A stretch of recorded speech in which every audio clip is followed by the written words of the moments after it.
Ronnie made the beat. Ronnie made the beat.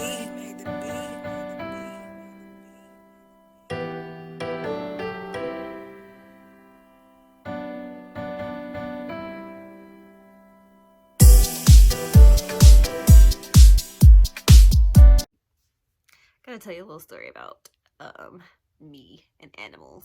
So I've always been deathly afraid of dogs, always. Because when I was younger, I had to walk to the bus station by myself because I was an only child until I was 10. And then my dad had two other boys after that. But when I walked to the bus station by myself, a black lab chased me all the way home. So I ended up having to take a taxi to work because my dad didn't work and my mom had the car because she was at work. So yeah, like I had to not take a taxi to work. I had to take a taxi to school. So yeah, I was always been definitely afraid of dogs. But then cats, my dad always said that cats were sneaky and they're just no good, and he hated cats, and so I just naturally hated cats too because they're sneaky and whatever else that my dad told me they were. And so literally I a few years back I got a dog and I thought, oh, okay, this will be a cool companion. And then my anxiety came out. I was like, oh my God, what if it gets parvo? It's crying. Does that mean it's upset? What's wrong with it? How am I going to learn how to puppy train? Like literally anxiety. Like if I had a kid, this would definitely be like the postpartum type thing.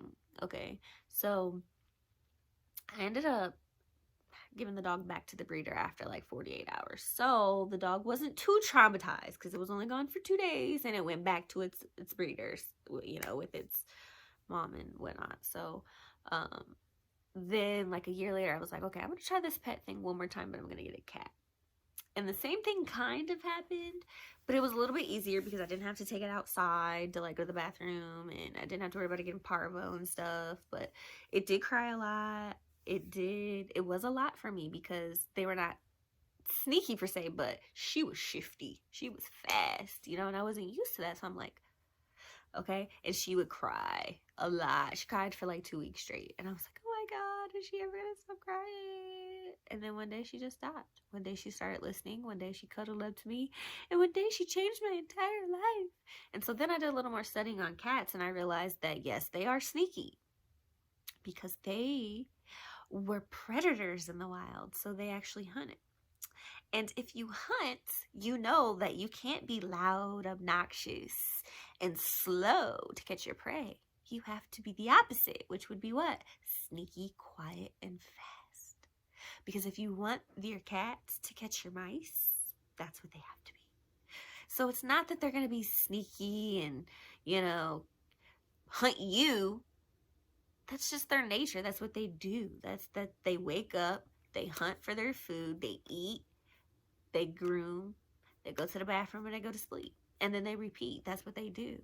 So when they go and attack you and attack your furniture and all that stuff, it's because one, they're probably bored, and two, they're probably hunting and you don't have anything for them to hunt. So they need to be, played with and all that good stuff. But said all that to say that you should try to experiment with things yourself and not just necessarily go by what you've been taught or by what you think you know, because my cat is probably, her name's Freedom. She's like the homie and she knows me. I wish she was up, but she's asleep per usual. She's spoiled rotten. She's the best thing ever. It's like she's damn near human because she knows what I mean, and she doesn't jump on counters when I'm home. Like she's cool. She does what she's supposed to do, and she taught me patience. She taught me that there are things out there that won't intentionally hurt you because she won't intentionally hurt me, and I didn't ever feel safe until I got her. So, I'm glad I gave cats a chance. I'm glad I didn't just go by what I was taught and what I thought. And so that also opens my mind to other things. Like, what else have I been taught that are nasty or horrible or whatever that I never gave a chance? So, something to think about, right? And I don't know. I'm glad that I kept my cat and didn't give her back because even my mom said she thought I was gonna give my cat back. Joke's on you, boo.